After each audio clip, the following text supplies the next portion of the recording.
অভিমান করে আয়া পড়ছে, ভাবছি যে সকালবেলা দেব, যায় নাই। কারণ আমি এসে বাড়িতে ঢুকছি, আমার শ্বশুর শাশুড়ি কয় যে আহে নাই, কিন্তু আমি তো জানি এই বাড়িতেই আছে।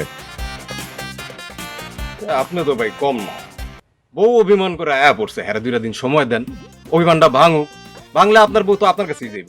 ওই বউ কি আমার না তোর? আমার বউ, আমি বুঝি, তুই বুঝবি? ওর লগে আমার একটা টান আছে, ওই টান আমার কন্ট্রোলে নাই, ওরে ছাড়া থাকতারি না আমি। ওই বাড়ির থেকে বাইরে গেলে বাড়িটার আমার বাড়ি মনে হয় না, বাড়িটার মনে হয় কবর, আর কবরের ভিতরে নিজের মনে হয় জিন্দা লাশ।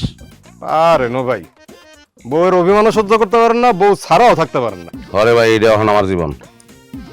পিয়ারা, জলদি বাইরে আও, জলদি বাইরে আও, সূর্যের ভিতরে সীমা আছে। দেখো, তুমি যদি বাইরে না হও তাইলে কিন্তু আমি তোমার আব্বার নামে যাত্রা কথা বলা শুরু করবো, কিছু করবো, ঘটনা কিন্তু আমার জানা আছে, আমি কিন্তু করবো।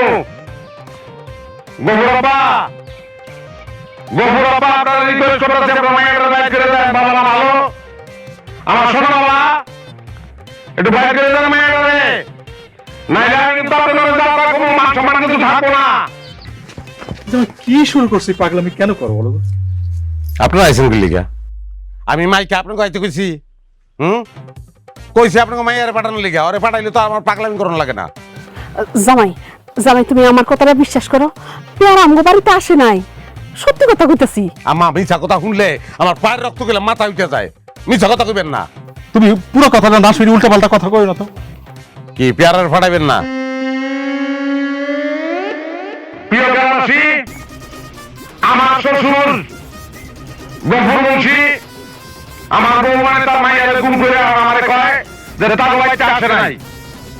প্রিয় গ্রামবাসী, এই যাও থামো, সে তার খালার বাড়িতে গেছে, এইরকম মাইকিং করে আমাদের মান ইজ্জতটা এইভাবে নষ্ট করো না।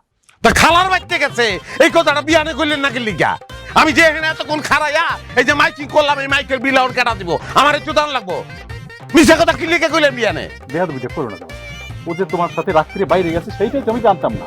তুমি সকালবেলা আইসা যখন বললা তখন যাই না, আমি তারে খুঁজতে গেছি, খুঁজে জানলাম যে সে খালার বাড়িতে গেছে, এই তো কথা। ওই অটো স্টার্ট দে, সুজন গাড়ি। সুজন গাড়ি কি লিখে ভাই? হুনস্রাই পেয়ারা আর খালার বাড়ি থেকে সুজন গাড়ি স্টার্ট দে। তুমি ওইখানে যাই এরকম মাইকিং করে না তো, তুমি ওরা বুঝাই শুনে তোমার বাড়িতে লই যাও, কোনো অসুবিধা নাই। যাও, এরকম মাইকিং করে আমার মান ইজ্জতটা ডুবাই। আমার বউ গেছে গা, আপনার মানে চললে আমি চিন্তা করতেছি। আর আপনার মাইয়া কেমন আপনি জানেন না? স্বাভাবিকভাবে ডাক দিলে হয় বাইরেব, মাইকিং না করলে বাইরেব না। তুই স্টার্ট 10 টাকা লিগা, জলদি স্টার্ট দে।